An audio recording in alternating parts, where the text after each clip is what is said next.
G'day gang, and how's it going? Welcome to Jensens' Journey of Discovery. So now I've got the anvil on a concrete ground, same one that I just struck. So we now have the same anvil, but sitting on top of this stump.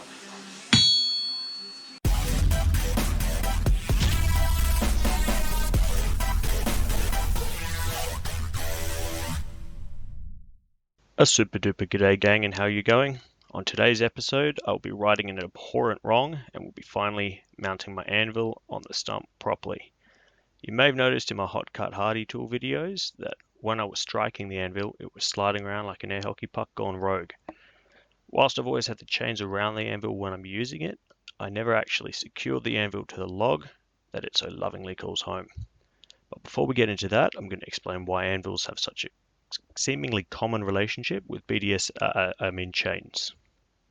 So this is my first anvil that I had, the 20 kilo one. At the moment it's just sitting on this table. That's the noise that it makes when it's struck sitting on this surface. If we now sit it on the concrete ground, so now I've got the anvil on a concrete ground, same one that I just struck.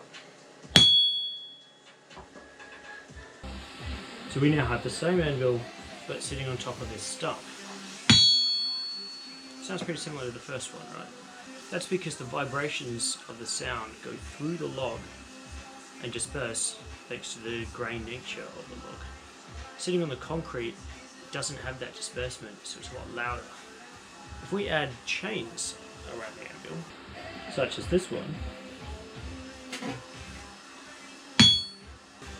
did you hear it was a little bit lower pitch and it wasn't quite as loud? If we add yet more chains, like this,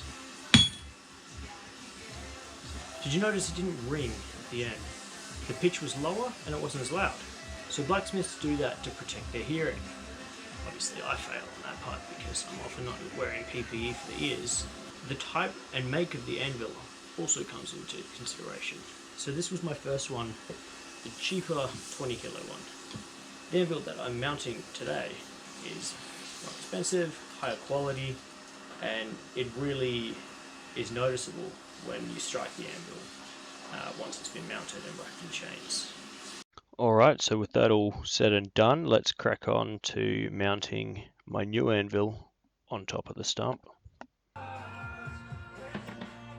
The mounting mechanism will consist of a pair of eye screws, a pair of D shackles, and a pair of hook and eye turnbuckles. Finally, I'll have some wood screws to protrude from the top of the log and lock in each corner of the anvil in place. With some blatantly obvious editing magic, I have now assembled the mechanism.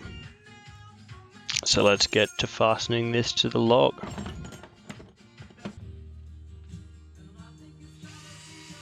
I'm going to start by drilling a hole in each side where I want the eye screws to screw into the log.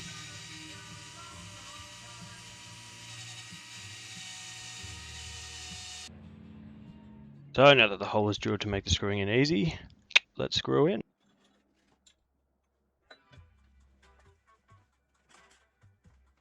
Slotting a screwdriver through the ring to help us turn the screw in made it significantly easier, so I would recommend something along those lines.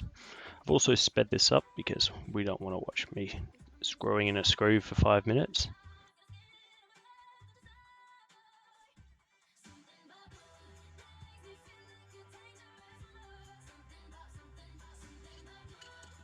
Jesus, that face is some Gollum looking.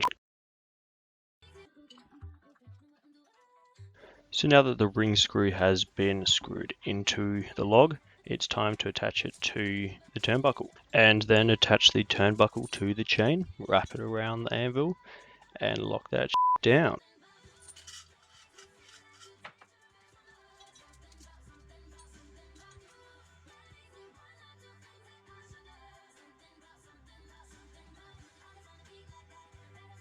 And unfortunately, that's all we have time for in this episode of Jensens' Journey of Discovery. Please hit the like button, comment down below, and subscribe, and we'll continue this next week where I show off my new anvil. Cheers, and as always, have a good one. Jensen out.